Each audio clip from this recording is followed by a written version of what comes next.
Instagramda Reels ko'rib tursa, mana shu trend video meni o'ziga tortdi. Odam qilgan ish odam qiladi deb, men ham o'zimcha bema'ni kadrlar olishni boshladim. Menamlar bo'lsa meni qilayotgan bema'ni xatti-harakatlarimni, olayotgan roliklarimni ko'rib, shunchaki hammasiga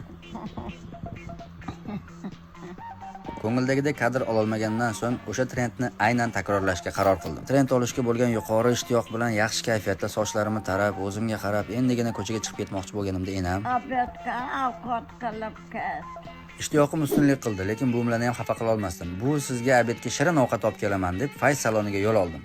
Yaxshi kishini xudolar ishini deyishadi. Fayz saloniga xuddi meni kelishim bilgani yangi kostyum assortimentlarini olib kelib qo'yishibdi. Bahonada soch soqolimni oldirib oldim. Qabristonskilar ham menga o'xshab soch soqol oldirmaydi.